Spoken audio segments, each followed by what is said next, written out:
Previously in Part 1. The executioner stepped forward, his sword long and curved, the edge shimmering with lightning. The goat met Amira's eyes. "Do not weep," he said, his voice calm. "Tears carry power." The blade lifted. "No." Amira screamed, throwing herself forward. Guards grabbed her arms, but she tore free, falling to her knees beside the goat as the sword descended. Thunder crashed. The blade struck. And then, silence. A moment later, a blinding light burst from the ground where blood touched earth. The storm froze midair. Raindrops hung suspended like glass beads. Amira's tears fell onto the blood, glowing gold as they struck. The air trembled, and the ground beneath her feet began to pulse with light. From the blood and light rose a shape, human, radiant, divine. The chains shattered. The goat was gone. In its place stood Prince Alyamide, tall and strong, his skin glowing like bronze under firelight. His eyes burned gold, and his voice was both thunder and wind. Gasps filled the courtyard. "The prophecy," whispered someone. "The lost prince lives." Ebo stumbled back, horror twisting his face. "No. This is impossible." Prince Alyamide stepped forward, his gaze calm but fierce. "It is not impossible. Only mercy makes it so." King Baji dropped to his knees, trembling. "My son." Alyamide looked at him. "You feared the gods, father. But it was your pride that chained me." The king's voice broke. "Forgive me." Alyamide shook his head gently. "Forgiveness belongs to her," he said, turning to Amira. She looked up at him, her eyes wide with disbelief. "You." "I am what mercy made me," he said softly. "The goddess speaks." The sky darkened once more, but this time not with storm. The clouds swirled into a vast spiral of gold and gray, and from their center came a voice that shook the air. "Let love speak where fear once ruled." It was the voice of Oya, the goddess of storms. Every head bowed. Ebo dropped his staff, trembling. "You were warned, priest," the goddess thundered. "You twisted my words for power. You fed fear when you should have tended faith." Ebo fell to his knees. "Mercy, O mother of winds." But lightning struck his staff, shattering it to dust. "You do not ask for mercy," said Oya, "you only fear it." She turned her gaze to Amira and Alyamide. The wind softened, warm and sweet. "Child of mercy, your tears have freed my servant. Let your kindness guard this land." The clouds parted. Sunlight streamed down upon them, golden and alive. The river of light. As the storm cleared, the people saw the river glowing like fire in sunlight. The waters ran clear for the first time in years, shining as if made of glass. Flowers bloomed along the banks, red, gold, white, all at once. Amira looked at Alyamide. "What will become of you now?" He smiled. "Perhaps a prince should learn to be human before he is king." She smiled back. "And perhaps a maiden should learn that mercy is stronger than fear." The king wept as he stepped forward. "My son, my daughter." Alyamide placed a hand on his shoulder. "Not by blood, father. By choice." Then he looked to the river. "It is time to return what was borrowed." Amira frowned. "Return." "The storm sleeps now," he said. "But it will wake again someday. When it does, someone must sing by the river." Amira felt a calm settle over her heart. "Then I will sing." The last light of the storm faded over Kimbula. The people celebrated for 7 days and nights, but none forgot the sight of a maiden's tears turning blood to gold. From that day, they said the river never ran dry again, because mercy, once born, never truly dies. The storm had passed, but its echoes lived on. For 3 days, the kingdom of Kimbula seemed to breathe again, as though a heavy curse had lifted from its chest. The air was sweeter, the sky clearer, and the river that once ran thick with mud now shimmered gold beneath the sun. But peace, like fire, is fragile, it flickers brightest before the wind finds it. On the morning after the miracle, the drums of the palace beat not for battle, nor sacrifice, but for celebration. The people filled the courtyard, singing Amira's name, their voices rising like the dawn.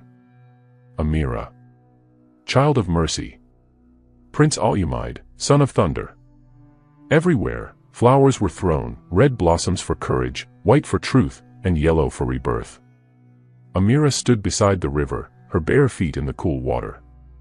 She watched the people cheer, her heart both light and uncertain. Kano stood near her, smiling proudly. You should be in the palace, Amira. You saved the prince, the king, the whole kingdom. Yet here you hide by the river like a ghost. Amira smiled softly. Ghosts belong to the river.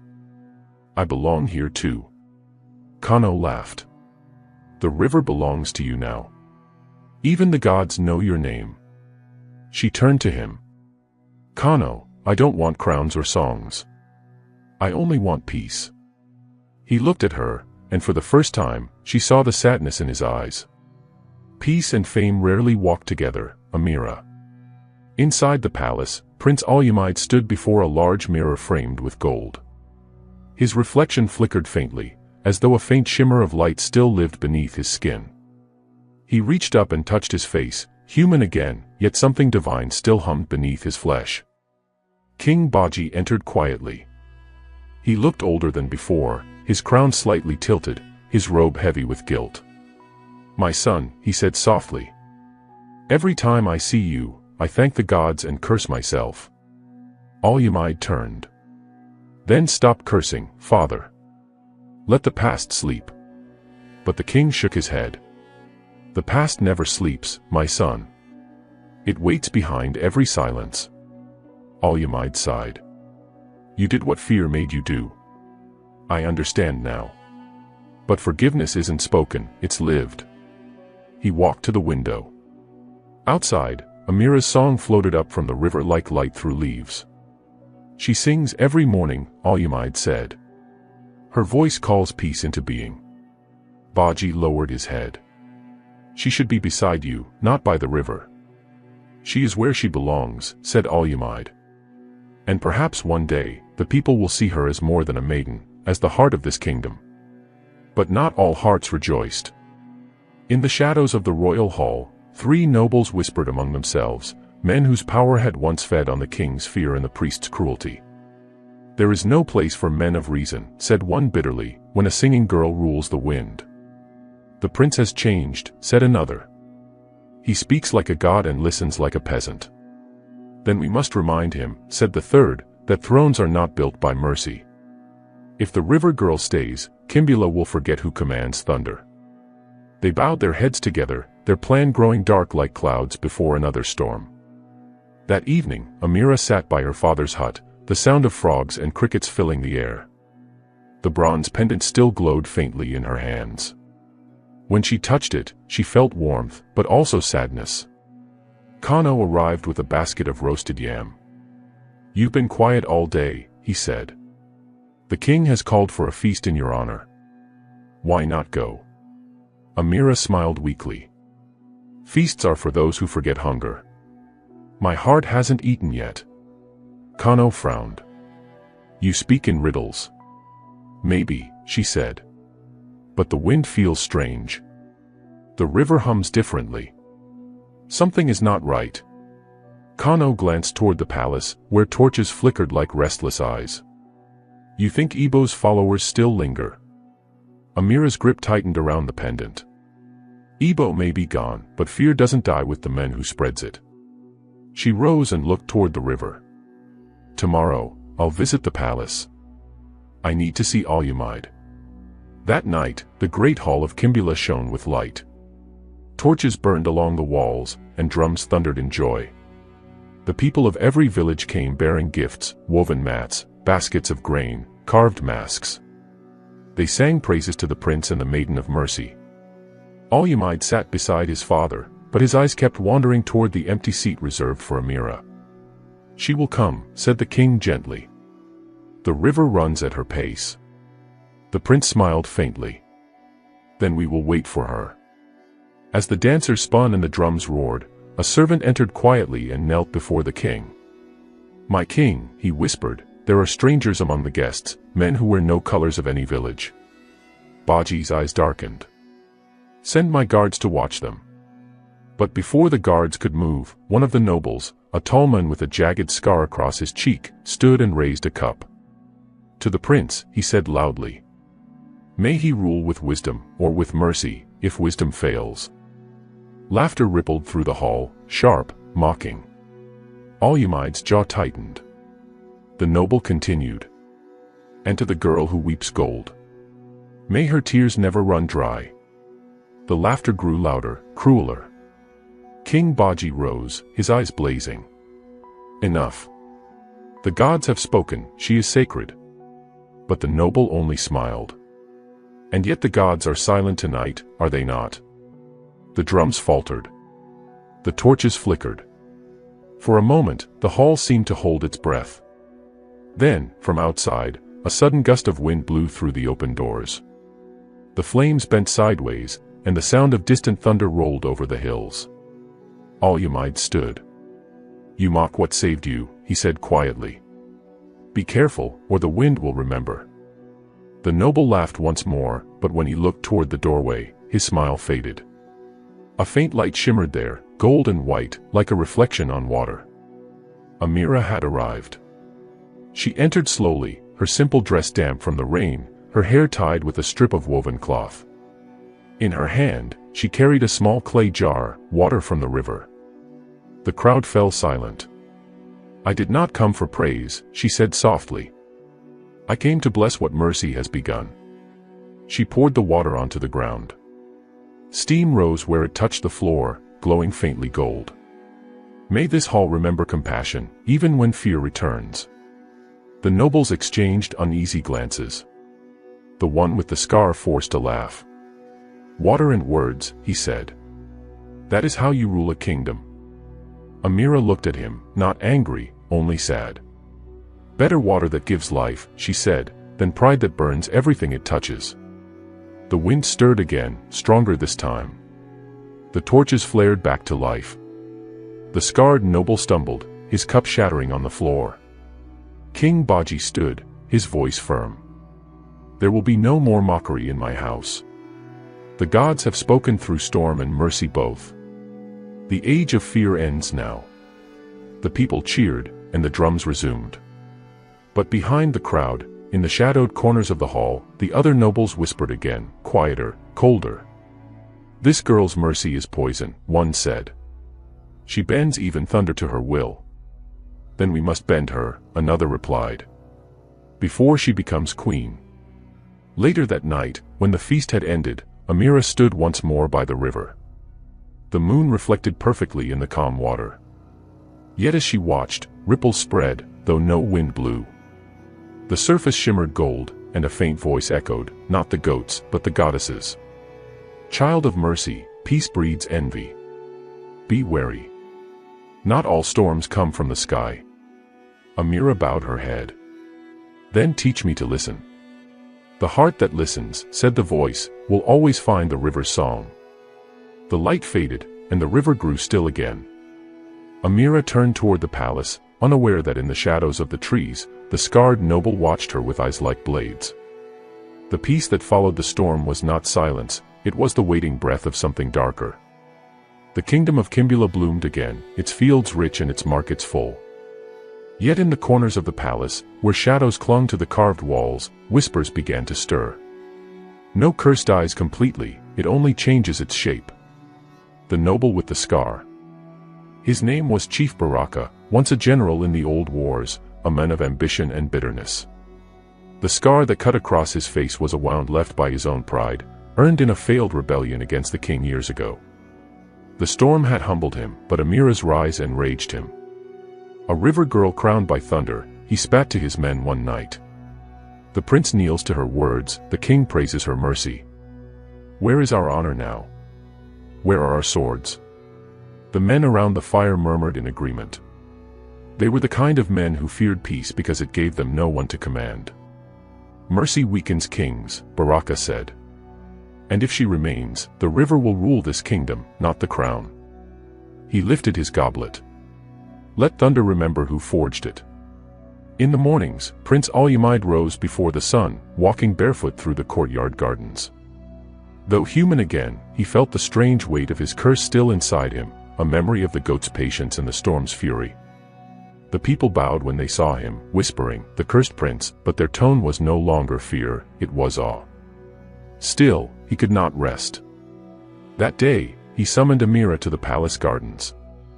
She came dressed in her usual earth-toned wrapper, her hair wrapped simply, the river's calm still in her eyes. "You shouldn't call me to the palace so often," she said softly. "The nobles already talk."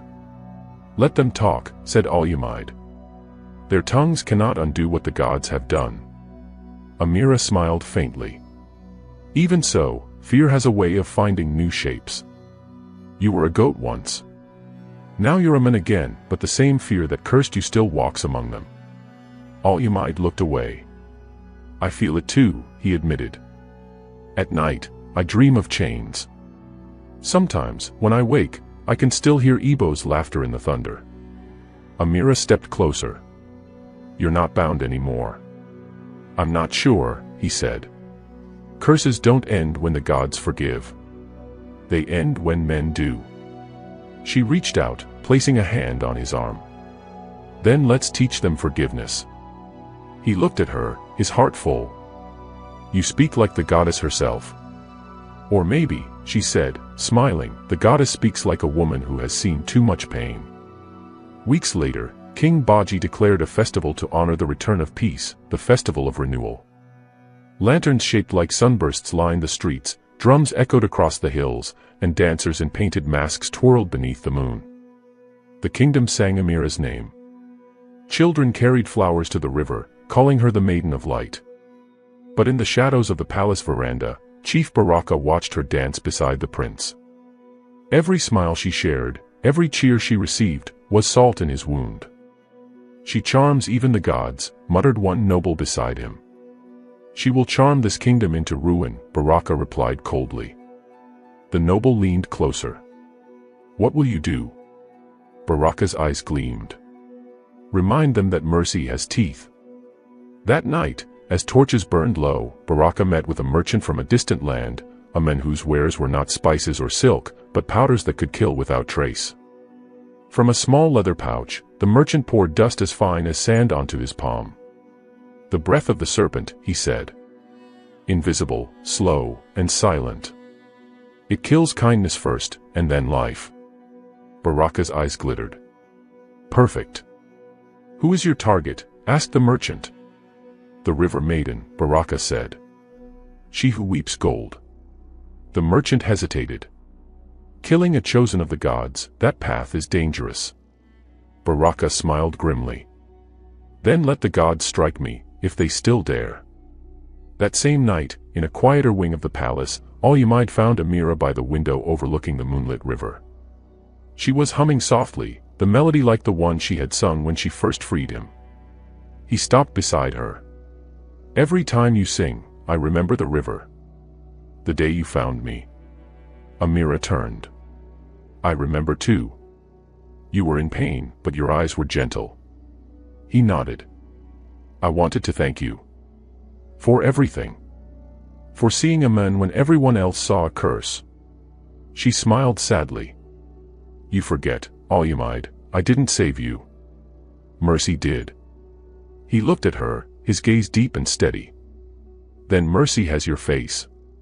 For a moment, silence hung between them, warm, fragile. Outside, lightning flickered faintly in the far hills, like a heartbeat. "You should rest," Amira whispered. "Tomorrow the people will look to you, not me." "I can't rest," he said. "Every time I close my eyes, I see what pride destroyed. I need to rebuild it, with you." She froze. "With me? You gave this kingdom its soul again," he said. "Help me keep it alive." Her heart pounded. "I will always help Kimbula," she said carefully. "But some storms return if we call them too soon." Aluymide nodded slowly. "Then we'll wait for calm skies." The next evening, the palace hosted a smaller gathering, a private supper to end the festival. The king, the prince, and Amira dined together with a few nobles. Laughter filled the air, music drifted in from the courtyard, and servants poured palm wine into polished cups. Unseen by most, Chief Baraka signaled one of the servers.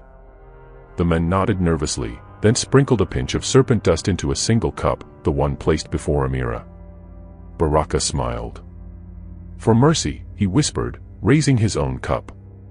Amira reached for hers, but before she could drink, Kano rushed into the hall. His face was pale, his clothes soaked from rain. "My king," he cried. "The river. The river is turning black." The hall fell silent.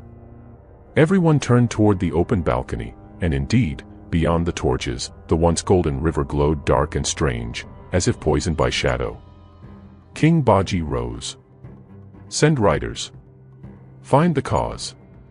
Amira stood, her instincts burning. "It's not the river," she said. "It's the curse. It's returning." Al-Yamid reached for his sword. "Then I'll face it." Amira's hand shot out. "No. This time, it calls for me." As she turned, her sleeve brushed her cup. It tipped, spilling the poisoned wine across the table. The droplets hissed, and where they touched the wood, the surface turned black. Gasps filled the room. Baraka froze, the blood draining from his face. Al-Yamid's eyes narrowed. "Poison." The prince's voice was low, deadly calm. "Who brought that wine?" The servants fell to their knees, trembling. The noble Baraka gave the order. Baraka stepped back, hand reaching for his dagger. "You think you can save this kingdom with songs? Then sing your last." He lunged, but before his blade could strike, a wind burst through the hall, blowing out every torch. The room filled with golden light.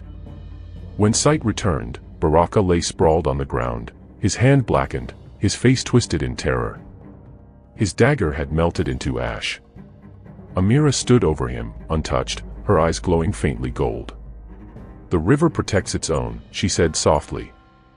The torches relit themselves, their flames bright and calm. A gentle wind swirled through the hall, carrying a whisper that made everyone tremble. "The serpent rises where mercy is tested. But fear shall not have the last word." The goddess Oya's voice faded into the distance, leaving behind a silence filled with awe. King Baji fell to his knees. "The gods still walk among us." Al-Yamid took Amira's hand. "They walk through us."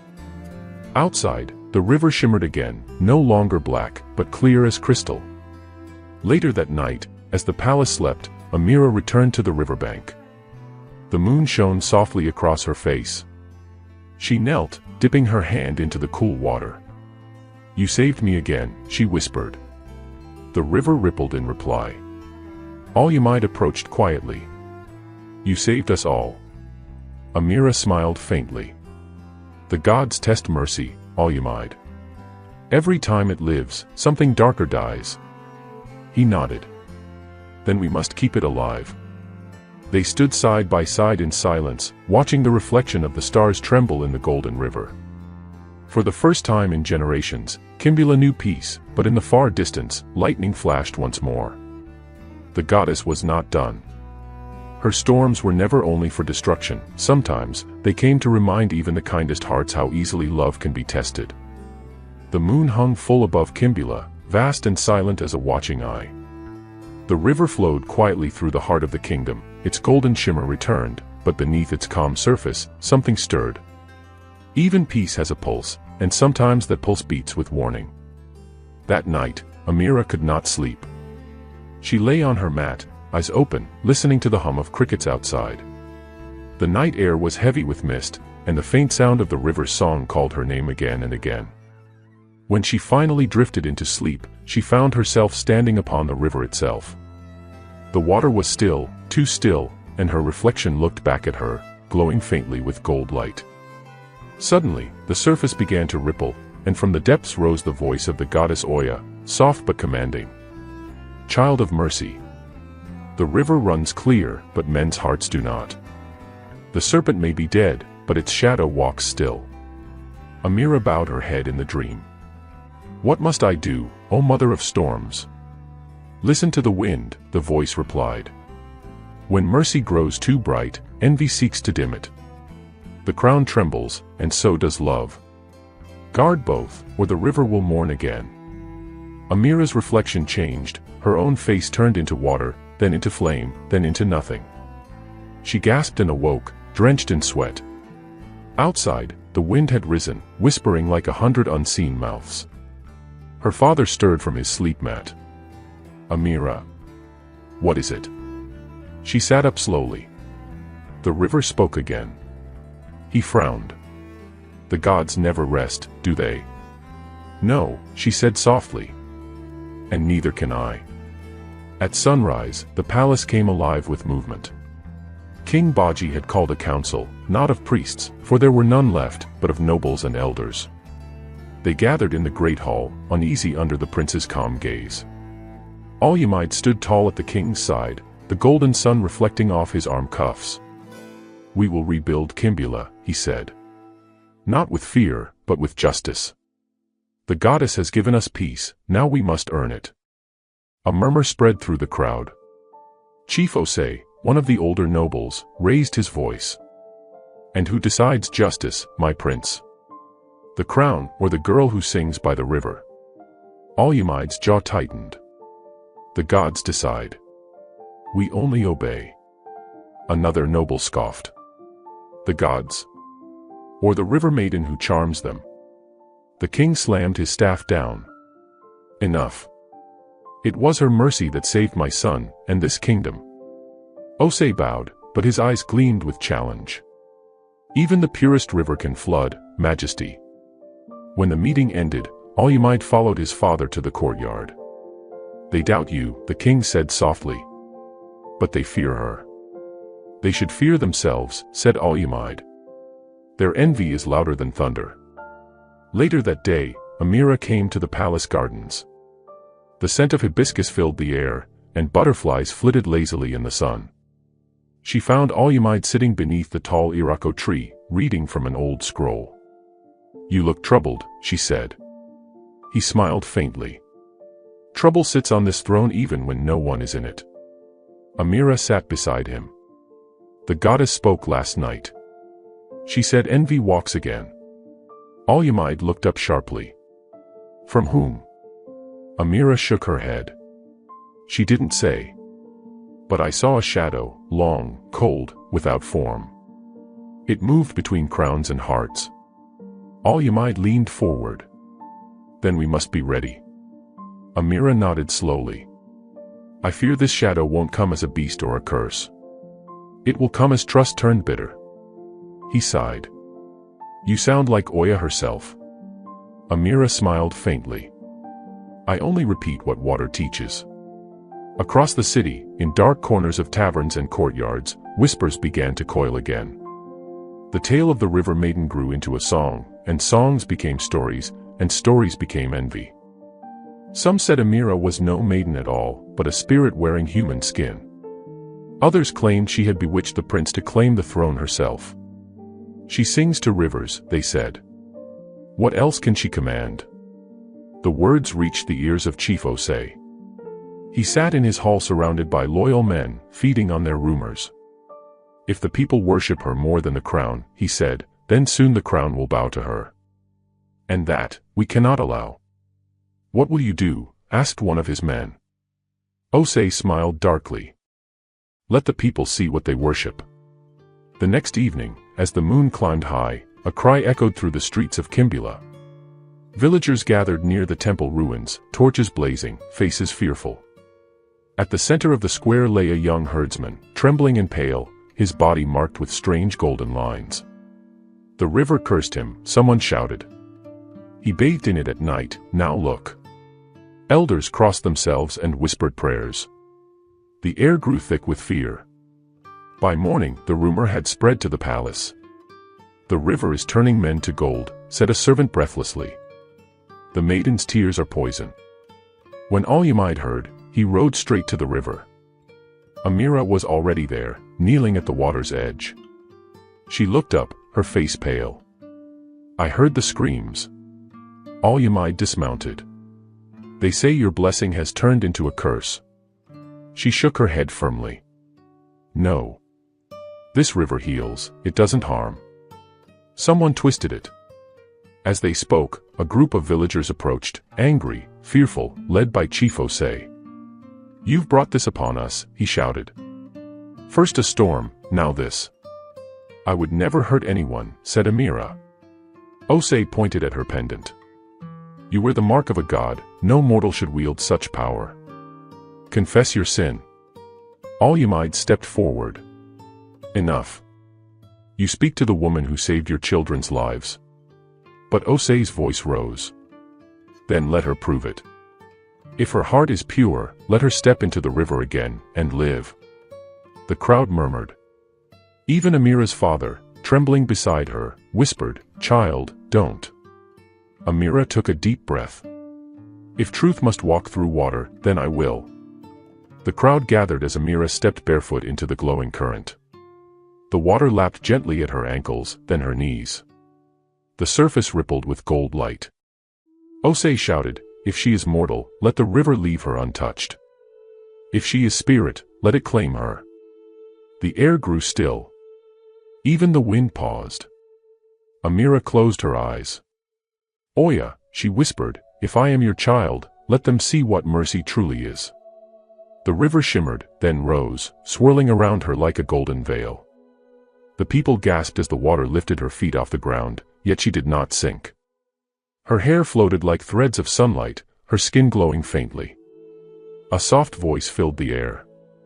The heart that shows mercy cannot drown. The one that sows fear shall drink its own poison. The river lowered her gently back to the shore. The crowd fell to their knees, crying out in awe. But Osei stumbled back, face pale, eyes wide. His hands, the ones that had pointed in accusation, began to turn to stone. He screamed, falling to his knees. No, mercy. Mercy. Amira turned to him, sorrow in her eyes. Mercy is not given to mockery, Osei. Only to repentance. The goddess's voice rumbled like distant thunder. Let him live, as a warning. The stone spread no further. Osei collapsed, sobbing, his arms half turned to rock. The people wept and bowed. Forgive us, River Maiden. Amira said softly, do not kneel to me. Kneel to the mercy that still forgives you. That night, as the stars burned quietly above Kimbula, Amira walked alone along the riverbank. The wind carried the scent of rain. You are learning, came the goddess's voice, gentle and proud. You held mercy and judgment in the same hand, and did not lose your heart. Amira smiled faintly. But they still fear me. Let them, said Oya. Fear makes way for reverence. And reverence teaches wisdom. Amira knelt, touching the water once more. Then what comes next? A test not of power, said the goddess, but of love. For love is the storm that even gods cannot tame. The wind died, and silence fell, the kind that hides promise and peril alike. The kingdom of Kimbula glowed with the peace that follows rain. But peace, like love, is fragile, and both can shatter under the smallest whisper. The people sang Amira's name as though it were a prayer. The prince's gaze followed her like sunlight following dawn. And somewhere beyond them, the goddess Oya watched, silent, waiting. Amira had become both legend and lesson. Mothers taught their children her songs. Farmers carved her symbol, a tear-shaped droplet, onto their calabashes for good harvest. But for Amira, fame was a cloak too heavy to wear. Each morning, she returned to the river, kneeling by the reeds to wash her hands and whisper, O river, carry their praise away. Leave only peace behind. The water shimmered as if nodding in understanding. But the peace she asked for was not shared by everyone. In the palace, King Baji sat alone beneath the carved rafters, turning his crown slowly in his hands. He had regained his son, yet the prophecy still whispered in his mind, your pride will destroy your line. Now, that pride wore a new mask, fear for his son's heart. When Al-Yamid entered the chamber, the king studied him quietly. My son, he said, you look at the river more than the throne. Al-Yamid smiled faintly. The river listens better. The king frowned. A ruler listens to men, not water. Be careful. Affection is not always wisdom. Olymide's eyes softened. You speak of Amira. I speak of storms, said the king. The goddess tests through love. If your heart turns, the sky may turn with it. The prince bowed slightly. Then let the sky do as it must. My heart has already chosen. The king's hand tightened on the armrest, but he said nothing. He had fought the gods before. He knew how that ended. That night, the wind carried the scent of rain again. Amira walked along the riverbank, the moonlight turning her skin silver. She heard a faint rustle, not of reeds or fish, but of voices. The river murmured in words she could not fully understand. When she knelt and touched the water, her reflection wavered, replaced by a face she had come to know well, the goddess Oya. Child of mercy, said the goddess, her tone both tender and stern. You have healed fear, silenced envy, and restored faith. But love is the final storm. The heart of a prince cannot belong to the river. Amira bowed her head. He is kind. His love is true. Even truth can drown when two worlds meet, Oya said. You are bound to water, he to earth. If you join, one must forsake their nature. Amira's eyes filled with tears. Then let me be the one to forsake. The goddess's face dimmed, the current rising around it. Be careful what you offer. Even love has a price. And with that, the water fell silent again, leaving Amira trembling on the shore. A confession beneath the Irako tree. The next evening, Olyimide sought her out beneath the great Irako tree by the river. The sun had just begun to set, painting the sky in streaks of gold and red. You haven't been to the palace, he said softly. I needed quiet, she replied. Too many eyes. Too many prayers. He nodded. Sometimes I think peace is just noise that hasn't found a drum yet. Amira smiled faintly. You speak like a poet. Maybe, he said, stepping closer. But tonight, I want to speak like a man. She turned, meeting his gaze, warm, uncertain, searching. I have loved you since the moment I saw you by the river, he said. When I was cursed, your voice reached me where no god could. You saw a man in a monster. You gave me my name back. Amira's breath caught. You speak of things the gods have already warned me of. I don't care for warnings, he said. I care for truth. She stepped back, her eyes glistening. The truth is that the goddess forbids it. Olyimide's jaw clenched. Then the gods fear love. No, she whispered.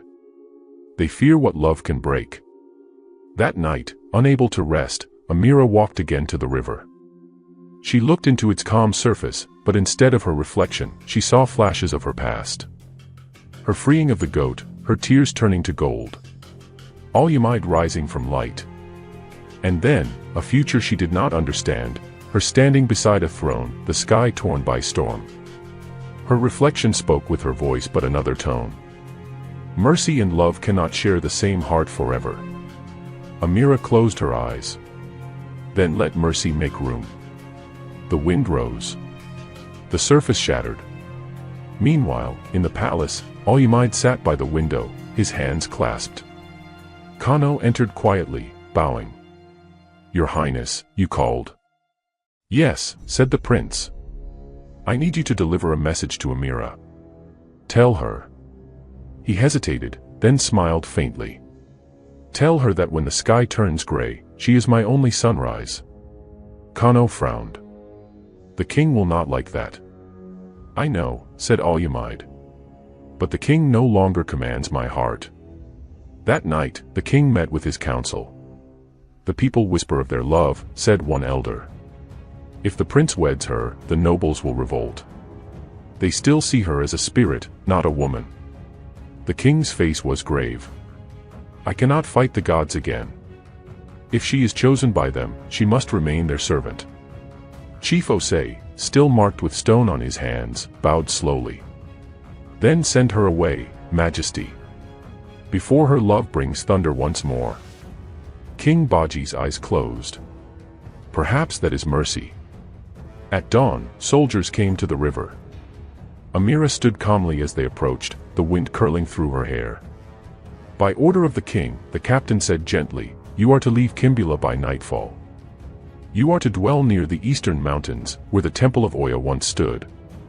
There, you may continue your service, away from the crown." Kano arrived breathless. "Amira, no." She raised a hand to silence him. "The king does what he believes right." When Al-Yamid heard, he ran from the palace, his voice echoing down the river path. "Amira." She turned as he reached her, his face filled with anger and sorrow. "I won't let them take you." "You can't stop them," she said softly. "This is not punishment. It's a choice." He shook his head. "Whose choice?" "Mine," she whispered. Lightning cracked far off over the horizon. "I cannot stay where love must hide in shadows. The goddess warned me, and I must listen." He took her hands. "And what of me?" "You must rule," she said. "With mercy. That's what I gave you, not my presence, but my heart." Tears streamed down her cheeks. They fell into the river, turning gold as they touched the water. Al-Yamid cupped her face gently. "Then promise me this, when I call your name, the wind will carry it to you." Amira smiled through her tears. "It already does." The wind rose, carrying their words across the glowing water. By sunset, she was gone, leaving behind only the faint shimmer of light where her tears had fallen. That night, rain came again, not a storm, but a soft, endless drizzle that washed the streets of Kimbula clean. The people said the river was mourning. But the goddess, watching from her realm, whispered to the wind. The heart must break to become divine. The morning sun rose dull and pale over Kimbula, as if the sky itself mourned. The river that once danced with golden light now flowed with a gentler shimmer, soft and subdued, like a lullaby after tears. And from the far end of the riverbank, a small crowd watched as Amira prepared to leave the only home she had ever known. Departure. The air smelled of earth and farewell. Her father held her hand tightly, though he said little. His eyes had aged years in a single night. Beside him stood Kano, his loyal friend, his face a mask of grief barely contained. Amira wore a plain linen wrap and carried only a small woven satchel filled with herbs, river stones, and a gourd of water. The bronze pendant of Oya hung at her neck, catching faint light from the river. Kano broke the silence. "You shouldn't go alone," he said. "The eastern mountains are far, and the forest between is full of strange spirits." Amira smiled faintly. "The spirits do not harm those who listen." He clenched his fists. "But men do." Her hand brushed his arm gently. "Then I will listen for you too." The royal escort, 3 horsemen bearing the crest of Kimbula, waited near the road. Their faces were solemn, respectful. None dared meet her eyes for long. From the distance, a horn sounded from the palace. It was not a royal command, just a farewell. Amira turned once more toward the river. The water rippled softly, forming words only she could hear. "Go where the wind calls, child of mercy. The storm is not over, only resting." She nodded silently, then began to walk. The journey east. The land changed as she traveled. The fertile plains of Kimbula gave way to dry savanna, and then to thick forests that breathed with whispers of the unseen. At night, she rested beneath trees older than the kingdom itself, their roots curled like sleeping serpents. The escorts kept their distance. They called her the River Woman, not unkindly, but with awe that bordered on fear.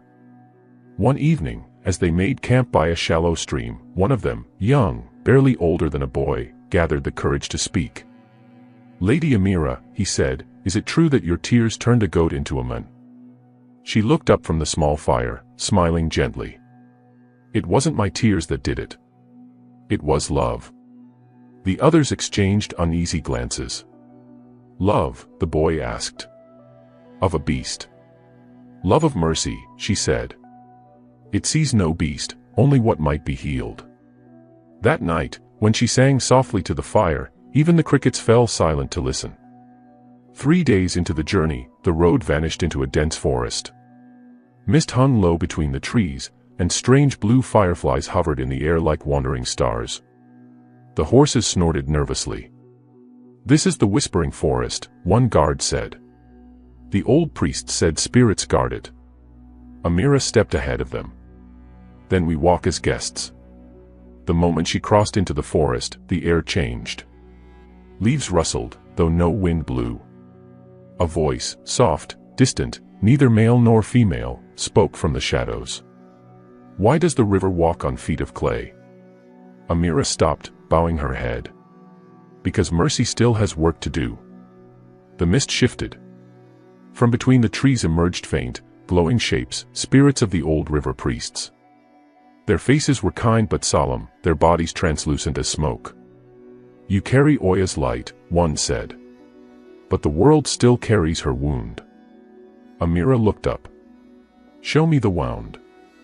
They pointed east, where the mountains rose like sleeping beasts. The tallest peak shimmered faintly with golden clouds. "Atop that mountain lies the old temple," said another spirit. "It sleeps beneath the dust of forgotten prayers. You must wake it, before the darkness does." "What darkness?" she asked. The spirits looked at one another.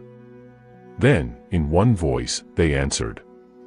"The curse that began with a prince does not end with a maiden." That night, as they camped near the forest's edge, Amira dreamed again. She stood within the ruined temple, its pillars cracked, its statues broken. At the center burned a faint golden flame, struggling to stay alive. From the shadows came two figures. One was Prince Alyamide, his face calm but sad. The other was Ebo, the fallen priest, his body cloaked in shadow. "Why do you haunt me?" Amira asked. Ebo's voice was hollow. "Because mercy forgave me, but I did not forgive myself." The prince turned to her. "And because curses cling to what mercy cannot reach." The golden flame flickered, almost dying. Then she heard Oya's voice, faint but urgent. "Wake the temple, Amira. The gods are fading, and the hearts of men grow loud again." She reached for the flame, but when her fingers touched it, it turned cold. She awoke with a cry. By the seventh day, the mountains loomed before them, steep, jagged, veiled in mist. The path wound upward through rocks and vines until they reached a plateau where the ruins of the old temple stood. The pillars were cracked and overgrown with moss. The altar stone was half buried, carved with Oya's sigil, a spiral surrounded by waves. The guards bowed and stepped back. "Our duty ends here," said their leader. "The rest belongs to you." Amira nodded in gratitude. "Travel safely. Tell the king the river flows still." When they left, she stood alone before the altar. The air here was different, older, heavier. She could feel centuries of forgotten worship pressing against her skin. She knelt and placed her palm on the cold stone. "Mother of winds," she whispered, "your house sleeps. Shall I wake it?" The wind rose, slow at first, then fierce. The trees bent low, and lightning flashed across a cloudless sky. The temple answered. Dust lifted from the altar. Old carvings began to glow faintly gold. A sound like distant drums filled the air, echoing from the mountains. Amira's pendant pulsed against her chest. The voice of Oya returned, soft, reverent, yet full of warning. "You have come far, child of mercy. But what you wake will wake the world. A storm does not know whom it will spare." Amira bowed her head. "Then let it test me." Far away, in Kimbula, the skies darkened without rain. Alyamide, standing on the palace balcony, felt the air shift, warm, thick, electric. Kano ran to him. "The winds have changed," he said. "The trees bend eastward. It's as if the storm has gone after her." Alyamide's eyes hardened. "Then so will I." He looked once toward his father's throne room, where the king prayed before the shrine of Oya. "She walks into the mountain to save us again," he whispered. "And I will not let her face it alone." The temple stirs. Atop the mountain, the air grew colder. The golden carvings on the altar flared with sudden light. The earth trembled beneath Amira's feet, and from within the stone came a deep, shuddering sound, like something vast and ancient waking from sleep. The goddess's voice spoke again, distant but filled with both pride and sorrow. The temple lives once more. And so does what it held. Amira stepped back as cracks formed across the floor. A burst of wind knocked her to her knees. From the heart of the altar rose a column of dark mist, twisting like smoke. The darkness spoke in a voice like 1,000 whispers. So, the river's child has come. But mercy cannot banish what it does not understand.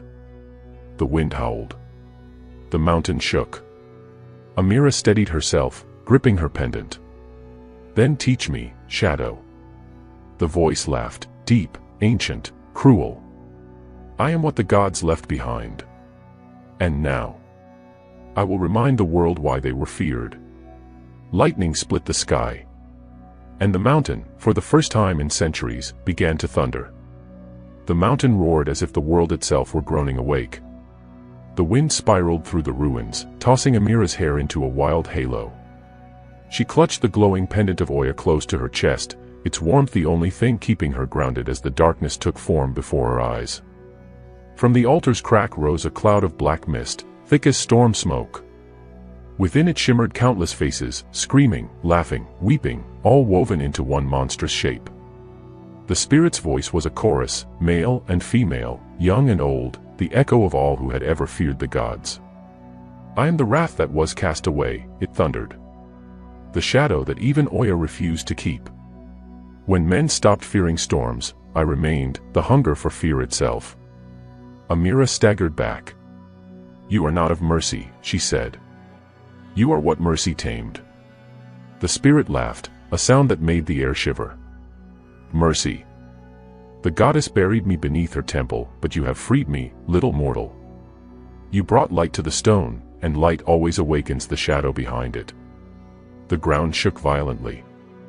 Statues cracked and fell, their heads rolling like dice across the floor. The spirit's mist spread wider, forming dark tendrils that crawled up the walls. Amira's pendant burned hot against her skin. If you are Oya's wrath, then you know her voice. Hear it through me, return to the river and rest. The spirit hissed.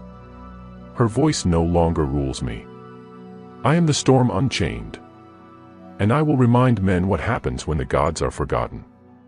It lashed out, a tendril of darkness striking the altar. The blast sent Amira flying backward, her back slamming into the stone wall. Pain rippled through her body, but her spirit held.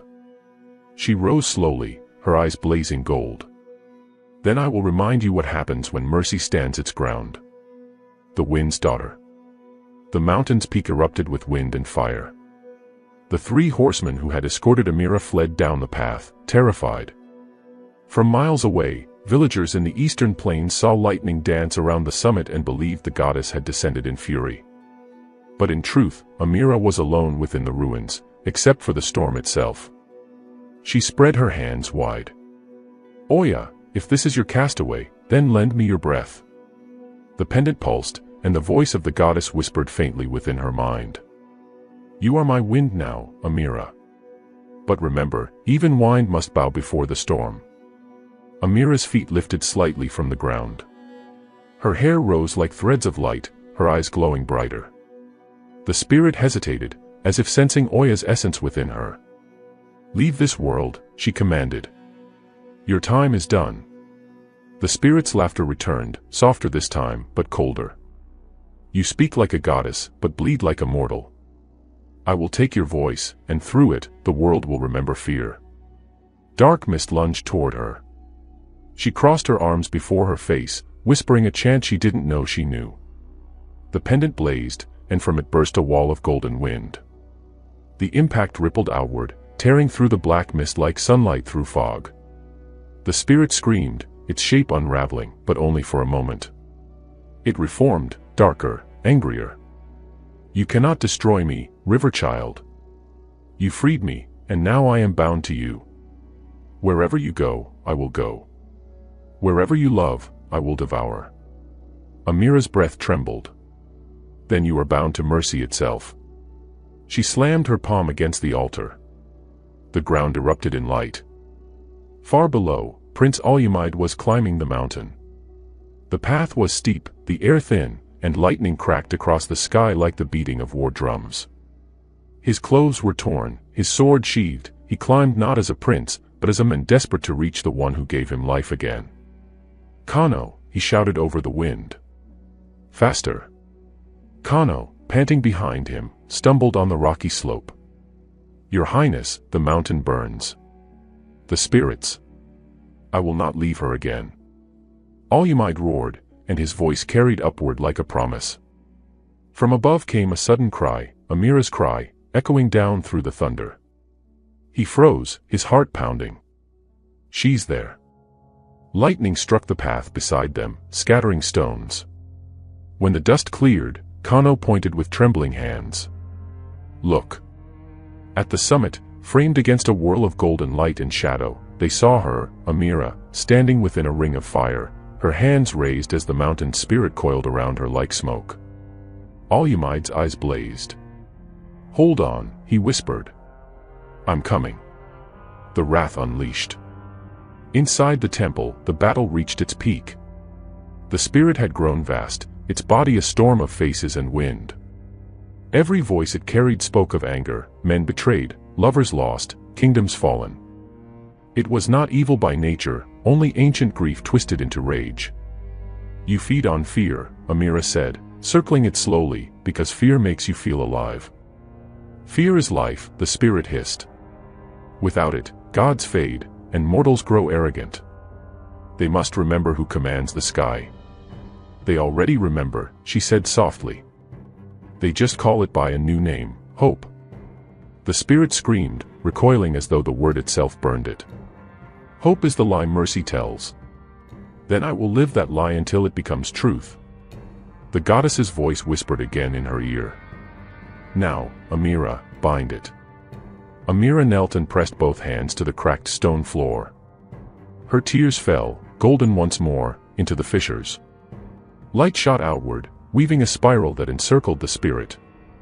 The darkness thrashed, roaring, but the light held fast, winding tighter until it could no longer move. The mountain trembled violently. From below, Alyamide reached the final ridge just in time to see the golden spiral ignite. "Amira," he shouted. "Stop, you'll be trapped too." But she smiled, faintly, her lips moving in words carried by the wind. "Mercy saves all, even wrath."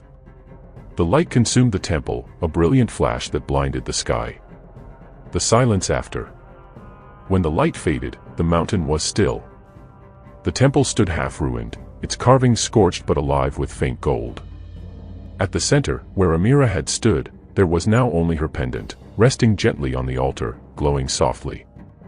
Alyamide ran forward, falling to his knees. "Amira." He searched frantically, his hands shaking. The pendant pulsed once in his palm, warm, alive, then dimmed. Kano caught up, gasping. "Is she?" Alyamide closed his eyes. "No. She's not gone. She's part of it now." He turned his face upward, to the swirling clouds that began to clear. The wind brushed his cheek, soft, like a caress. And faintly, through the whispering air, he heard her voice. "Where mercy walks, love never dies." The return of calm. Days later, the skies cleared. The mountain no longer burned. The river in Kimbula flowed brighter than ever, its waters warm to the touch. Fishermen said they could hear singing beneath the current, a woman's voice, gentle and endless. King Baji, looking from the palace balcony, wept openly. "She is gone," he murmured. Alyamide shook his head. "No. She became what she always was, the river's heart." The goddess speaks one last time. In the quiet of her temple reborn, Oya's voice filled the air once more. "The river maiden has done what even gods could not. She turned wrath into wind, and wind into peace. Let her name be sung as long as rain falls upon the earth." And so, in the centuries that followed, every time the wind swept gently through the valleys of Kimbula, the people said, "Amira walks again." The sun rose gently over Kimbula, its light falling on a kingdom reborn yet quiet with grief. It had been 7 days since the mountain blazed with gold, 7 days since Amira vanished into wind and song. Every dawn, mist rolled down from the eastern mountains to the river, soft, silvery, alive. And every dawn, Prince Alyamide came to that river, as if waiting for something only the water could return. He knelt by the same reeds where Amira once sang. The air was cool, the morning light pale and forgiving. The pendant she left, the pendant of Oya, hung around his neck, glowing faintly like captured sunlight. Alyamide touched it gently. "You said mercy never dies," he whispered. "Then show me how to live without you." The river rippled, just once, like a breath taken between heartbeats. And from its surface, faint golden words formed and vanished again. "I am the wind, not gone, just unseen." He closed his eyes, smiling through his tears. "Then let the unseen guide me." Behind him, Kano approached quietly. "You come here every day, my prince." The court grows restless. Alyamide stood, brushing sand from his palms. "Let them rest, then. The kingdom has chased power long enough. It's time we chased peace." Kano nodded, though worry shadowed his face. The nobles whisper again. "Some say the river listens too closely to your heart." Alyamide's smile faded. "Let them whisper. The gods already know the truth." Weeks passed, and Kimbula began to change. Under Alyamide's rule, fear no longer ruled the throne. The temples reopened, not to demand sacrifices, but to teach songs of peace. Farmers were given back their lands. Traders no longer had to pay tribute for crossing the king's roads. Even the old priest Osei, whose hands were still part stone, was given mercy. He was made caretaker of the temple gardens, where his task was to tend the sacred flowers that grew by the river. "Let mercy cure pride," Alyamide told him. "For you and for all of us." The people rejoiced, but beyond their joy, a quiet mystery began to stir. Each evening, children who played by the river came home with strange stories. They spoke of a woman made of wind, who brushed their cheeks and laughed softly. Of petals that glowed gold and drifted across the surface of the water. Of songs that sounded like Amira's voice. The elders crossed themselves, whispering prayers. "The goddess walks again," they said. But Alyamide knew, this was not the goddess. This was her. The messenger by the water. One morning, as Alyamide stood alone by the river, he heard footsteps behind him. He turned, expecting Kano, but saw a young woman instead. She was dressed in a simple blue wrap, her hair plaited with cowrie shells that clicked softly in the breeze.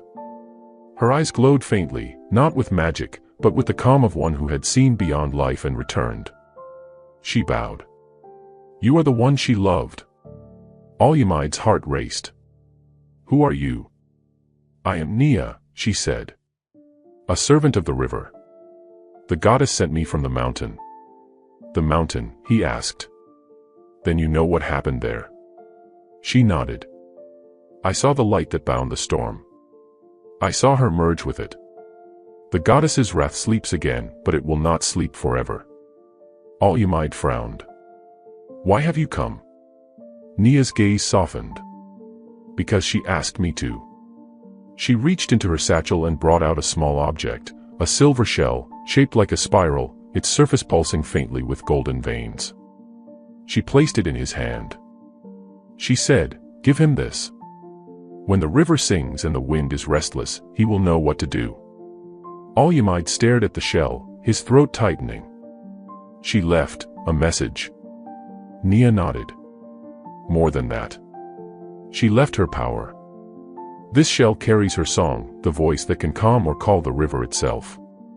He clenched it gently in his palm. "Then she's still with me." "She always was," Nia said. "But her voice now belongs to the wind, and to you." That night, Alyamide couldn't sleep. He sat on the palace balcony, watching the silver moon drift over the quiet city. The shell lay beside him, glowing faintly. He thought of her, Amira kneeling by the river, her eyes full of faith, her hands freeing the goat that had once been him. He thought of the way she smiled before walking into exile. Of how she had turned wrath into peace. Where mercy walks, love never dies, he whispered. You were right. He lifted the shell to his lips, uncertain why. When he breathed into it, a soft hum filled the air, low at first, then rising into a melody so familiar it made his chest ache. It was her song. The sound carried over the river, over the trees, over the sleeping kingdom. People stirred in their homes, weeping without knowing why. The water shimmered faintly, golden ripples spreading across its surface. And from the far distance, deep in the mountains, a faint wind answered, a voice echoing back. My love, keep the river kind. The next morning, the court awoke to strange news. Fishermen spoke of black waves far to the east, water that moved against the current. The wind had changed, blowing from mountain to sea instead of sea to land. The mountain breathes again, Osei warned, his stone hand gripping his staff. Something wakes beneath it. Al-Yamid turned pale. The spirit. Not the same, Osei said.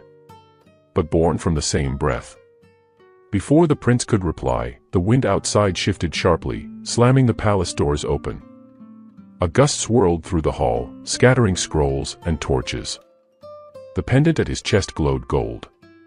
From the chaos, Nia appeared, her eyes wide. The river has turned against itself. The goddess's balance is breaking. Al-Yamid's voice hardened. Then we go to her, to the mountain. By dawn, 3 figures rode east, Al-Yamid, Nia, and Kano. The road shimmered under the heat, dust rising in clouds. Every stream they passed flowed strangely backward, as if retreating from something unseen. Villagers they met bowed and prayed, saying, the wind screams her name again. As they climbed higher, the air grew cold and electric. Nia pointed toward the mountain's peak. It's not the goddess this time. It's what she left unguarded.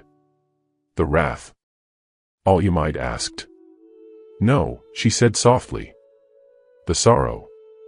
They pressed on, unaware that deep within the temple ruins, a faint, broken whisper had begun to echo again, a familiar voice caught between mercy and memory. If love defies the gods, then mercy must choose. The wind grew sharper as they climbed, howling through the mountain passes like a morning cry. The sky hung heavy with gray clouds that swirled without rain. It was neither storm nor calm, it was waiting. Prince Al-Yamid, Nia, and Kano pressed forward on foot now. The horses refused to go higher, the air smelled too much of lightning and memory. The trail wound upward, narrow and broken. Below them, rivers glistened like silver threads running toward Kimbula, but something strange caught Al-Yamid's eye. The water flowed uphill, drawn toward the summit. The mountain drinks the river, Nia murmured. Kano crossed himself. Then the gods are thirsty again. They reached the plateau by sunset. The ruins of Oya's temple stood ahead, cracked stone, glowing faintly with gold lines that pulsed like veins. But this time, the glow was dim and trembling, as if something inside the mountain was crying. Al-Yamid stepped forward slowly. Amira, he whispered. If you are here, show me. The wind stirred gently, carrying the scent of rain, familiar, tender. Then, from the altar, came a low hum, soft as a heartbeat. A voice, faint, aching, rose from the earth itself. You should not have come, my love. Al-Yamid froze. The sound was Amira's, but broken, like an echo torn by distance. He knelt, his hand trembling as he touched the cracked stone. Then it's true. You're here. Part of me, the voice said. But not all. The temple shuddered. Golden light spilled from the cracks again, but this time it was mixed with gray mist that curled upward like smoke. Nia's eyes widened. It's not the wrath, she said. It's sorrow. The mist took form slowly, not monstrous like before, but gentle, fragile, trembling. It was a woman's silhouette, her features blurred by tears that never stopped falling. When she spoke, her words carried warmth and pain in equal measure. Do you know what becomes of mercy when it loses hope? It becomes grief. Al-Yamid's heart ached. Who are you? I am the part of Oya that mourns what love cannot save. When Amira merged with the storm, she touched that sorrow, and awakened me. The spirit lifted its face, and for a fleeting moment, Al-Umayyad saw Amira's eyes within it, full of compassion and unbearable longing. He took a step forward. Then let me bring you peace. Peace. The spirit's tears turned to silver rain, splashing across the floor. Peace is what the gods denied me when they made me love the world. You mortals forget, gods grieve too. As the spirit wept, the walls of the mountain shook. Streams burst from cracks in the ground, flowing upward into the air before turning to mist. The whole mountain seemed to breathe with pain. Nia raised her staff, light flickering at its tip. She's drawing the river's soul. If she takes too much, Kimbula will dry to dust. Kano shouted over the rising wind. We have to stop her. Al-Umayyad looked at the spirit, at Amira's eyes hidden within grief, and shook his head. No. Not stop her. Heal her. He stepped closer, ignoring the rushing water swirling around his legs. Amira, if you can hear me, you taught me mercy. You turned my curse into life. Now let me return it to you. For a moment, the spirit hesitated, the mist flickering, its form trembling. You don't understand, it whispered. To heal me is to remember everything that was lost. Then remember, Al-Umayyad said. We will remember together. He took the silver shell from his pouch, the one Nia had given him, the one that carried Amira's song. He lifted it to his lips and blew softly. At first, there was no sound. Then a low hum rose, the same melody Amira once sang by the river. The air shimmered. The temple's light grew steadier. The spirit froze, listening. Its mist thinned, and faint shapes formed within it, faces of villagers, soldiers, and lost souls who had once prayed to Oya. Their voices joined the song, layer upon layer, until it filled the mountain like the sound of the sea. Al-Umayyad's eyes filled with tears. You are not grief, he whispered. You are memory. The spirit trembled again, this time, not in pain but in release. Memory, it murmured. Yes, mercy remembers. Light burst from the cracks in the stone, bright as dawn. The rushing water slowed, then stilled. The mountain exhaled. When the light faded, the temple stood whole again, the carvings restored, the altar clean and glowing with steady gold. The mist had vanished, leaving only a faint shimmer in the air like sunlight on dew. And in the center of the floor lay the silver shell, now cracked open, revealing a single golden tear inside. Al-Umayyad picked it up gently. Amira, he said softly, you wept one last time, and the world was healed. Nia stepped beside him. She has given you her final gift, not her sorrow, but her strength. Wherever the river flows, her mercy lives. Kano looked toward the horizon. The clouds had parted, and from the mountain's peak flowed a new stream, golden at first, then clear as crystal. It wound down through the valleys, rejoining the great river below. The river of Amira, Nia said. It will never run dry. As they descended the mountain, a warm wind brushed past them. And within it came a voice, strong now, not sorrowful, not wrathful, but whole. Well done, my children. You have healed the wound of gods and men alike. From grief, you forged grace. From loss, love eternal. Al-Umayyad closed his eyes. Oya, he whispered. Where is she now? Everywhere you show mercy, said the voice. Every time love chooses kindness over pride, she breathes again. By the time they returned to Kimbula, word had already spread. Farmers spoke of new springs bubbling in dry lands. The fish returned to the river. The fields shimmered under rain that fell without thunder. The people called it the blessing of Amira's tear. In the palace courtyard, Al-Umayyad built a fountain at the river's edge, carved with the shape of a woman holding a goat and a rose.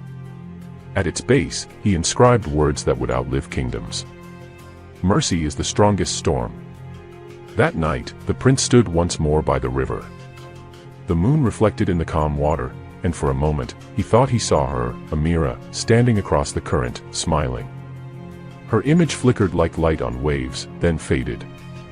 He closed his eyes, and the wind brushed his face, carrying her voice one last time. The river remembers, my love. And so must you. He smiled, touching the pendant at his chest. Always. The wind carried his answer downstream, toward the sea, toward eternity. Seasons passed like whispered prayers over the land of Kimbula. The rains came when they should. The harvests overflowed. The river, once cursed and feared, now flowed clear and strong, the lifeblood of a kingdom reborn. But peace, as every storyteller knows, is never the end of a tale. It is only the pause before the next storm. King Alumide of the River Throne stood before his people one golden morning. The city had gathered along the banks of the newly sanctified river, their clothes bright with festival colors, indigo, crimson, and white. The sound of drums rolled through the air, slow and steady, like the heartbeat of Kimbula itself. Alumide lifted his hand, and the crowd fell silent. "The river has spoken," he said, his voice carrying like thunder softened by grace. "It flows not only for Kimbula, but for every heart that dares to show mercy." The people cheered. Women threw petals into the river, men bowed their heads, children sang songs of Amira the river spirit. The goddess Oya's temple bells rang in rhythm, echoing across the valley. Yet in the midst of the joy, Nia, standing by the king's side, felt the wind change. It was subtle, a chill beneath the warmth, like a shadow behind sunlight. That same week, word reached the palace of a stranger who had come from the southern delta. He wore robes of deep green and carried a carved staff topped with a conch shell. His name was Tari, and he called himself the voice of the deep. He came not as a beggar or pilgrim but as one who expected to be heard. When Alumide received him in the Hall of Winds, Tari bowed low but spoke boldly. "Great king of the river," he said, "your peace has reached our shores. But the sea grows restless. The tides no longer obey the moon. The gods of the deep demand tribute." "Tribute?" Alumide asked, brow furrowing. "From whom?" "From the river itself," said Tari. "The waters must be joined, river to sea, mercy to might. Only then will the world remain in balance." Nia's eyes narrowed. "And what god demands such a price?" Tari smiled faintly. "The god you left behind, the one who rules what lies beneath mercy." That night, Alumide walked with Nia by the riverbank. The air was calm, but the waters rippled strangely, as if stirred from below. "What do you make of his warning?" Alumide asked. Nia shook her head. "There are spirits of the deep who do not bow to Oya. Old ones. Forgotten ones. They ruled before the rivers learned to flow. And you think they still hunger?" She met his gaze. "All gods hunger, my king. Even love must eat, and the sea has been starving for years." The king looked down at the water. For the first time in many moons, its reflection did not show his face, only endless darkness. "I feel it too," he said quietly. "The calm is too perfect. The river has been silent." The next morning, fishermen from the delta arrived in panic. "The sea eats our boats," they cried. "The waves rise without wind. Fish die with golden eyes, as if cursed." In the market square, women drew water from the wells and screamed, for the water shimmered faintly gold, then turned black in their pots. At the temple, Osei the old priest knelt in prayer before the altar. The candles went out one by one, snuffed by invisible breath. He lifted his stone-marked hands and whispered, "Oya's sorrow stirs again, but this time, it has learned the sea's name." That night, Alumide dreamt of Amira again. She stood by the river, her dress of light rippling with the current, her eyes calm yet sad. "You built a kingdom of mercy," she said. "But mercy that does not defend becomes prey." He reached for her hand. "Tell me how to protect it." "You cannot fight the sea with a sword," she said softly. "Only with a mirror. The ocean must see itself." "I don't understand."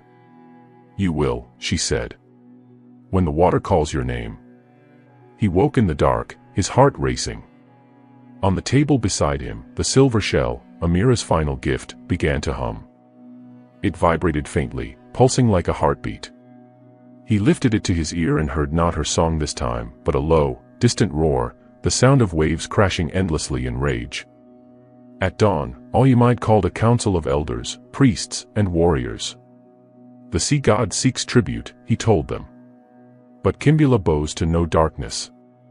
Osei's voice was thin but steady. Then we must remind the waters who they serve. The river was born of Oya's breath, not the sea's hunger. Tari, the prophet, stood from his seat. Pride blinds you, old man. Rivers forget their source, but the sea never forgets its debt. The goddess of storms was born of the ocean's womb. The court murmured uneasily. The air grew heavy. Nia stepped forward. Enough. This is not a debate of gods, it is a warning. If the sea rises, mercy will drown. Tari turned to her, eyes glowing faintly blue. Then you should kneel, messenger. For the tide rises even now. That evening, dark clouds gathered over the western horizon. The wind carried a new scent, not of rain, but of salt. The people of Kimbula stood on their rooftops watching as the river began to swell, its current reversing once again. Lightning danced far in the distance, yet the thunder came not from the sky but from beneath the earth. Kano ran into the throne room, drenched in sweat. My king. The water climbs the hills, against the slope. It's as if the river remembers the sea. Al-Yamid rose to his feet. Sound the horns. Evacuate the lower villages. Tari appeared in the doorway, calm and smiling. You cannot stop the sea. You can only join it. Then we'll teach it mercy, Al-Yamid said, gripping the pendant at his chest. The wind howled through the palace. The candles blew out. And from the river outside, a deep voice rolled through the valley, not human, not divine, but something ancient. The river stole what was mine. Now I come to take it back.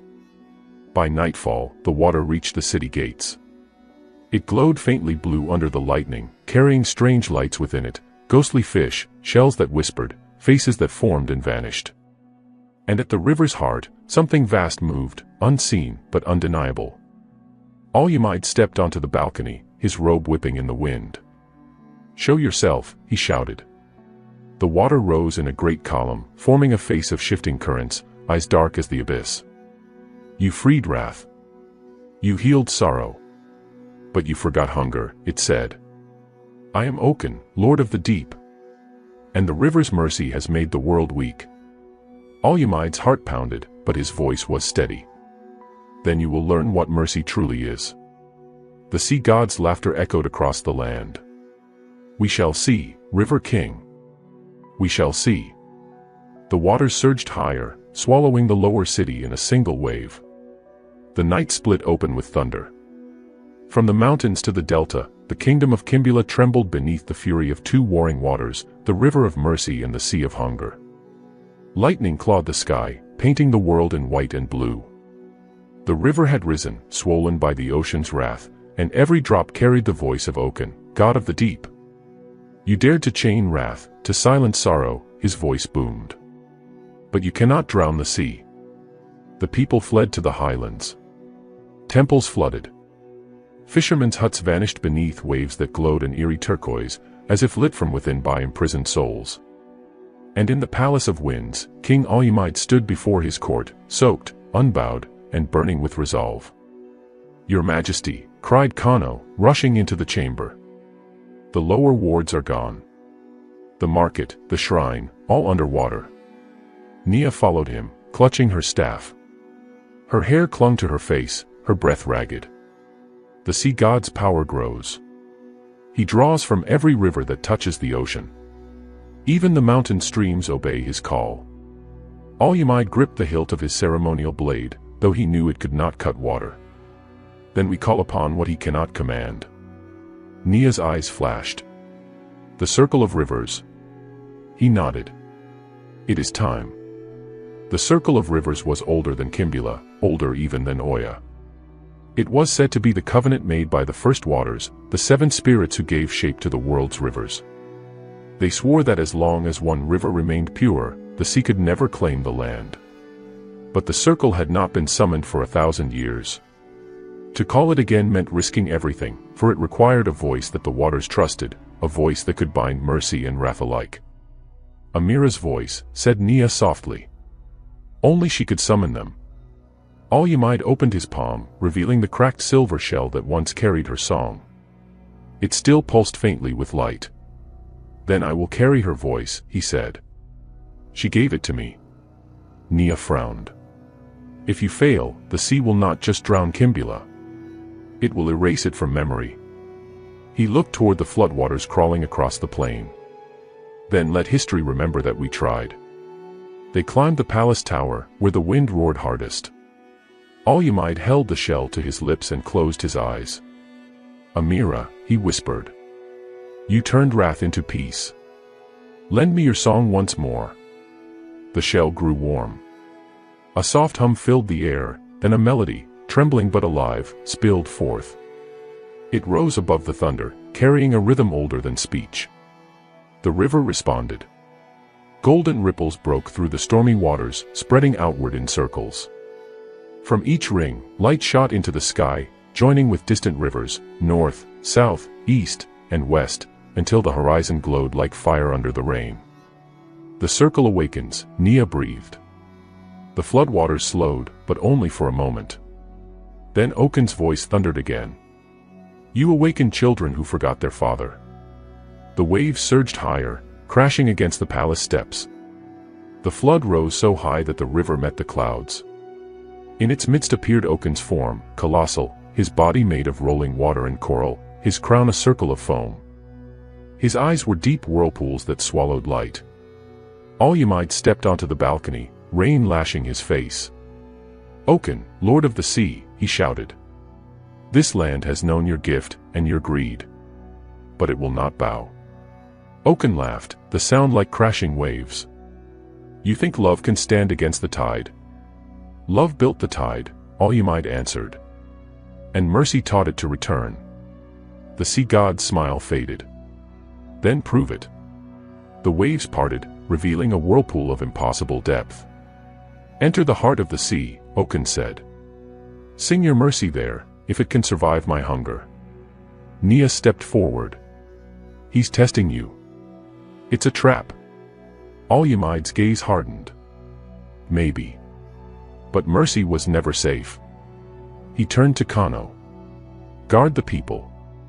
Lead them to higher ground." Kano's voice broke. "Majesty. Go," Al-Yamid said.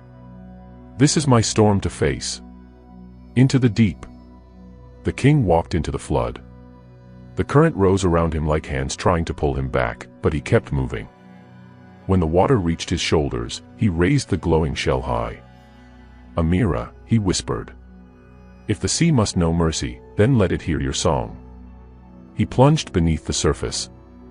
The world turned blue and silent. Below him, an endless abyss opened, vast, cold, and alive. The voice of the sea echoed all around. "This is where mercy ends." But Al-Yamid sang.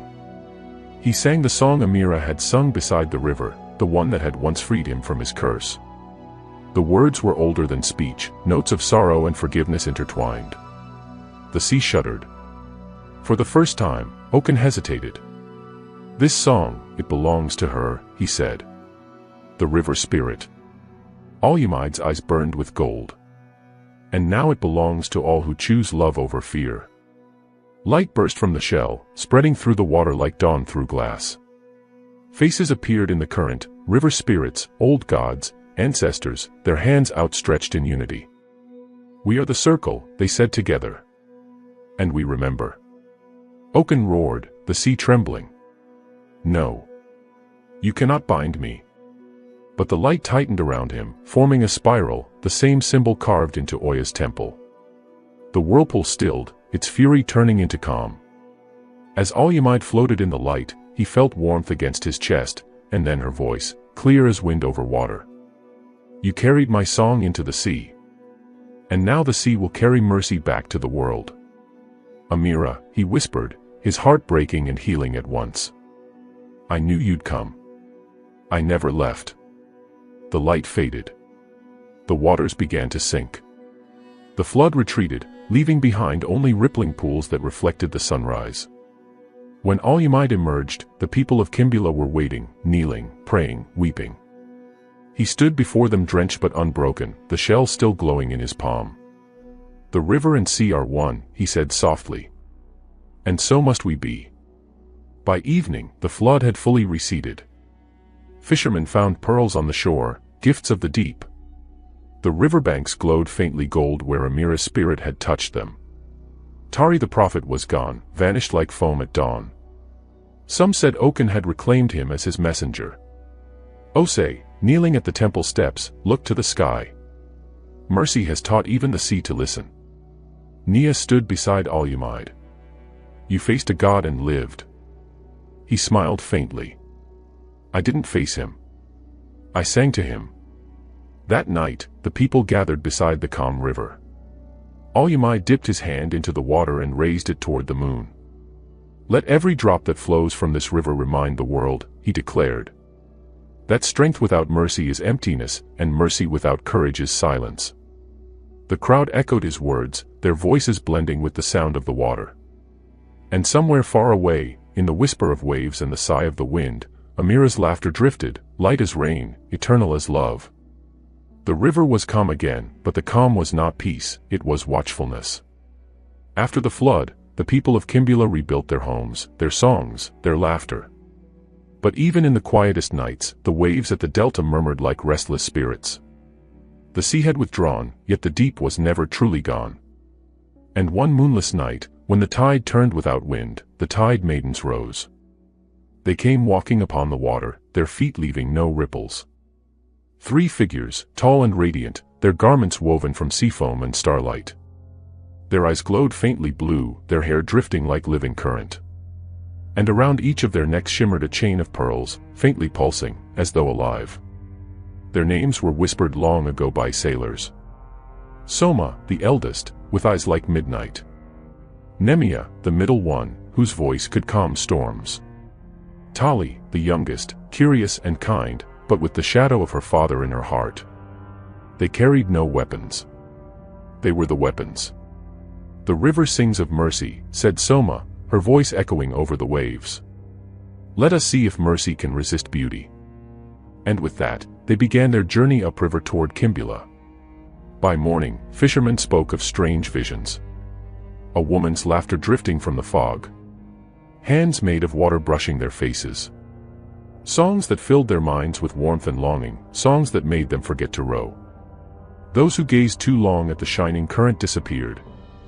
Their boats were later found adrift, empty except for wet footprints leading toward the shore. When the rumors reached the palace, Nia stood at the balcony, watching the horizon darken. "They come from the sea," she said. "I can feel it," voices born of Oken's breath. King Al-Umayyad joined her, his hand resting on the railing. Then it begins again. He could see the change in the river, a silver shimmer gliding beneath the surface, as though something alive moved just out of sight. "What do they want?" he asked. Nia's eyes narrowed. "To test your heart." That evening, as the sun bled into the horizon, a figure appeared by the riverbank. She was beautiful beyond words, her skin glowed like polished pearl, her eyes deep as midnight pools. She wore no crown, yet the air around her bowed. "I seek the King of Mercy," she said. The guards, dazed by her presence, let her pass without a word. When Al-Umayyad saw her, he felt the river itself hush. "I am he," he said carefully. "Who stands before me? I am Soma, daughter of Oken. My father sends me not for war, but for witness. He wishes to know what power made the sea kneel." Nia stepped forward sharply. "You carry his blood. Your presence here is no peace." Soma turned to her, smiling faintly. "Peace or not, I am here. And I bring a message: the sea no longer seeks to conquer, but to understand." Al-Umayyad's expression softened, though his eyes remained guarded. "Then speak your message." Soma's gaze lingered on him, too long, too soft. "My father says, if the river's mercy can touch the sea, then let it touch his daughters." Nia frowned. "And what does that mean?" Soma smiled sadly. "That you will be tested, not by storms, but by the heart." The next night, Nemia came. Where Soma brought silence, Nemia brought song. Her voice drifted through the city like perfume, wrapping around hearts and minds. Old soldiers forgot their grief. Children dreamed of waves that whispered their names. Even the river's flow slowed, listening. Nia found herself standing at the temple window, tears streaming down her face. Her song, it sounds like a mirror. Al-Yamid clenched his fists. No. It's what Amira would never sing, comfort without truth. When he stepped into the courtyard, he found Nemia sitting by the fountain, her fingers trailing through the water. Why do you tempt my people? He demanded. Nemia looked up, her expression serene. Temptation is a river's reflection. What you see depends on what you carry in your heart. He hesitated, hearing her melody linger in the air. For a moment, he saw Amira's smile in her eyes. Nemia leaned closer. Why fight what is gentle? You have carried grief long enough. Let it rest, let her rest. The shell around his neck pulsed with faint light. Amira's voice whispered from it, firm, tender. Mercy does not rest until love is safe. Al-Yamid drew back. You speak beautifully, he said. But your words are hollow. The air shimmered. Nemia's eyes dimmed, her beauty fading like moonlight. Then you have passed my song. The youngest tide. The final maiden, Tali, came at dawn. Unlike her sisters, she did not enter the city in glory. She wandered alone through the forest by the river, her hair tangled with leaves, her dress torn by thorns. When she reached the water's edge, she fell to her knees, sobbing softly. Al-Yamid found her there. Why do you weep, child of the sea? She looked up, her eyes bright with innocence and fear. Because I am not like them. I do not wish to test you. Then why come? Tali hesitated. Because I wanted to see the world she saved. Al-Yamid's chest tightened. Amira. Tali nodded. My father told us the river stole his heart. But when I saw her memory in the waves, I understood. The sea was not angry, it was lonely. He sat beside her quietly. The water lapped gently against the shore, as if listening. You don't have to return, he said softly. Stay, if you wish. Learn what she taught us. Tali smiled through her tears. Would your goddess allow it? Nia's voice came from behind. The goddess allows mercy. Always. The wind rose, brushing through the trees. The river shimmered gold once more. The choice of the sea. When Soma and Nemia saw their sister refuse to return, they rose again from the river. Soma's voice was sharp. Father will not forgive this. But Tali stood her ground. Then let him learn mercy as we have. The water trembled. The air thickened. And from the horizon, a vast wave rose, towering, roaring, alive. It did not strike, it waited. Then, from within it, came Oken's voice, no longer thunderous, but low, uncertain. My daughters, my tide, you defy me. Soma bowed her head. We only reflect you, Father. You taught us to move with strength, now learn to rest with peace. There was silence. The wave hesitated, then slowly began to fall back into the sea. Keep her, then, Oken said. But remember, even peace moves in circles. The sea withdrew, and the storm ended. The new river spirit. Tali stayed. In time, she became the guardian of the delta, the bridge between sea and river. Children called her the Tide Sister. She taught them to listen to both silence and sound. And in the heart of Kimbula, under the moon's watchful eye, Al-Yamid stood by the river once more, speaking softly to the wind. Your mercy has spread farther than you dreamed, Amira, he said. Even the sea learns from your tears. A whisper brushed his ear, the voice he had loved and lost. Then love has done its work. He smiled. Until the waters meet again. The river glowed faintly gold, and for one perfect moment, both river and sea were still, united under the goddess's peace. Many years had passed since the tides had been tamed. The kingdom of Kimbula now stretched from the mountains to the sea, a realm blessed by peace and bound by water. Farmers sang to the rhythm of the flowing river. Traders crossed bridges of carved coral that shimmered under sunlight. The people said, "So long as the river sings, Kimbula will never fall." Yet even peace, like water, carries secrets beneath its calm surface. And one night, beneath a stormless sky, the river brought the kingdom a mystery, a child born of two worlds. It began with a strange glow. The fishermen at the delta had just drawn in their nets when the sea turned to glass, silent, still, shining with silver light. From the heart of that glow came a soft cry, the voice of a newborn carried by the tide. Old Femi, the river keeper, stumbled to the shore and saw her, a baby wrapped in reeds, her skin glistening like moonlight on water. Around her tiny wrist was a single gold and pearl bracelet, and on her forehead shimmered a faint sigil, a spiral that glowed and faded like a heartbeat. Femi fell to his knees. "By the gods, a river child." The waves whispered as if answering him. "Guard her, for she carries the breath of both mercy and might." By dawn, news had reached the capital. King Alyamide, now older but still strong, rode to the delta with Nia, the high priestess of Oya, by his side. When they saw the child, wrapped in Femi's cloak, the king's breath caught. "Her eyes," he whispered. "They are gold and blue." Nia nodded gravely. "The river and the sea. She is the bridge the goddess foretold." The child cooed softly, reaching toward the flowing water. When her fingers touched the current, the river rippled in rings of light, and the sea responded with a gentle wave. Alyamide knelt beside her. "She feels them both," he said. "The tide and the current." Nia's face was unreadable. Then the world must choose what she becomes, savior or storm. The naming. That evening, the people gathered along the riverbanks to witness the naming. Priests of Oya lit golden lanterns that floated downstream, each carrying a prayer of blessing. The child was placed in the king's arms as the wind rose, soft and full of song. Alyamide lifted her toward the moon. "By the will of Oya, and by the river's mercy, she shall be called Naya, child of the two waters." The people echoed her name until the river itself seemed to hum it back, "Naya. Naya. Naya."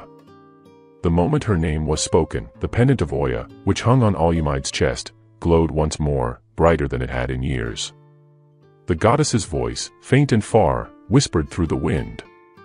"When the waters mingle, the world will tremble. But through her, the circle shall be made whole." Naya grew quickly, like flowing water that never rests. By her 5th year, she could calm the river with a touch and summon tiny spirals of foam in her palms. By her 10th, she could breathe underwater for hours and speak to the fish that followed her like loyal servants. And when storms rose at sea, they always broke before reaching the coast, as though bowing to her will. The people adored her. They called her the little goddess, the river's gift, the voice of the tide. But not all hearts rejoiced. In the southern provinces, whispers spread among old sea worshippers. They claimed the child's birth was a trick, that Okan's power had not been tamed, merely transformed. "Blood of sea cannot live among men," they said. "When she comes of age, the tide will rise again." The dream of Amira. On the night of her 12th birthday, Naya woke from a strange dream. She stood by the river, but it glowed gold, not blue. A woman stood before her, tall, radiant, with eyes full of kindness and sorrow. The woman smiled gently. "You are the river's child." Naya tilted her head. "Who are you?" "I am the song that carried you here," said the woman. The voice that tamed the storm. Naya's heart fluttered. "You're Amira." The spirit nodded. "And you are what comes after mercy. You are balance." Naya frowned. "But the sea still calls me. It feels angry." Amira's face grew sad. "The sea never forgets. But remember this, love that fears itself becomes hunger. You must teach the waters to trust again." The vision faded, leaving Naya awake beneath the moonlight, her bracelet pulsing with faint light. The rising unease. The next day, Naya told her father what she had seen. Alyamide listened, his heart heavy. "You dream as your mother once did," he said quietly. "But the sea is restless again. Its hunger stirs in your dreams because it stirs in truth. Nia entered the chamber.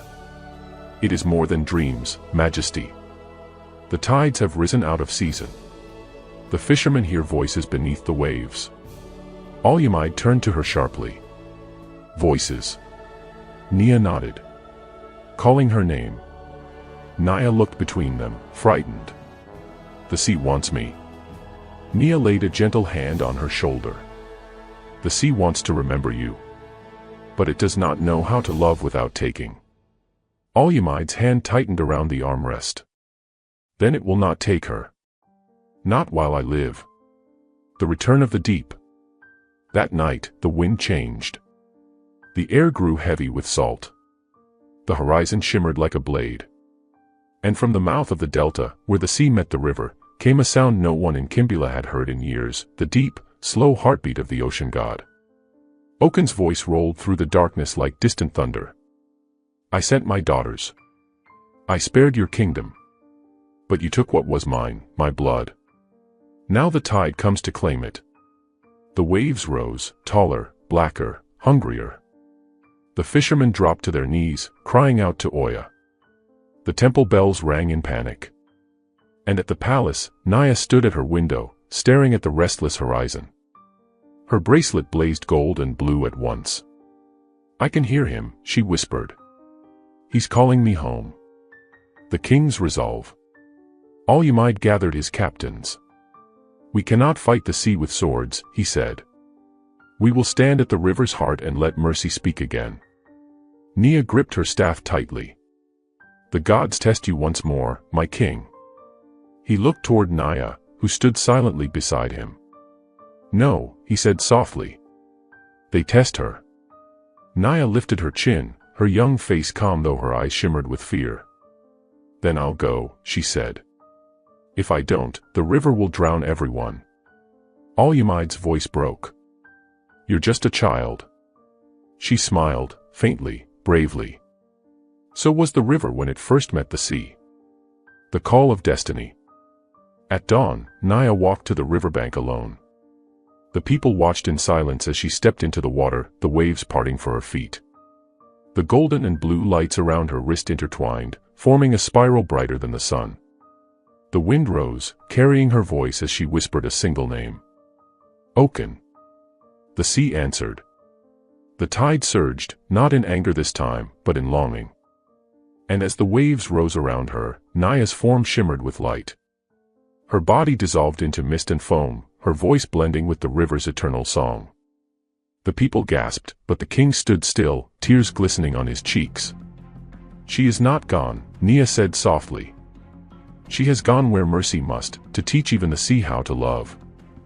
The storm had long passed, yet the world seemed to hold its breath.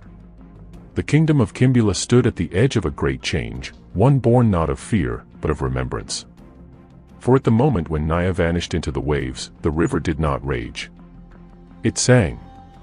Its voice was low and endless, the song of a mother who has let go but not lost. And across the sea, the waters began to calm, for the first time in living memory.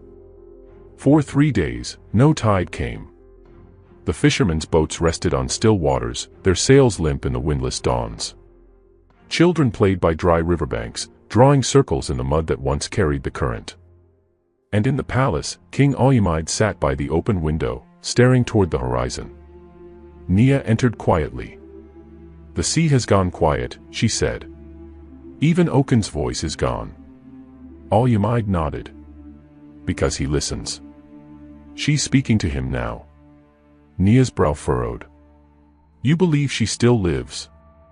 He turned to her, eyes glistening. She was born of mercy and might. The river claimed her, but she was made for both worlds. She is both worlds. Outside, thunder murmured far away, not in anger, but in awakening. Deep below the waves, in a realm neither mortal nor divine, Nia drifted between dream and wakefulness. Light wove through her hair like threads of moonfire. All around her, shapes of ancient power moved, creatures of coral and shadow, the oldest children of the sea. When she spoke, her voice rippled like song through the depths. Where am I? The water itself answered her, its tone both tender and vast. in the heart of what you are. You are the bridge, child of mercy and hunger. The tide bends because of you. Naya's golden eyes opened fully. Then why does it still ache? The river misses me. A shadow formed, great and regal, Oken, the sea god. His voice rolled like thunder through water. You carry my blood, he said. Yet you speak with her voice. You are both curse and cure. Naya swam closer, fearless. You called me your blood. Then teach me how to heal you. For the first time, the god hesitated. Heal me. Yes, she said softly. You rage because you are lonely. But the river never left you. It only wanted to be seen. Oken's immense form trembled. You speak as if you know my pain. Naya smiled. Because I was born from it. Above, the people of Kimbula began to worry. Without the tides, trade halted. The crops near the delta began to dry. Mercy has turned to silence, said the priests. The gods have gone too far. But Nia stood before the frightened crowd. The gods are not gone, she said. They are learning to listen.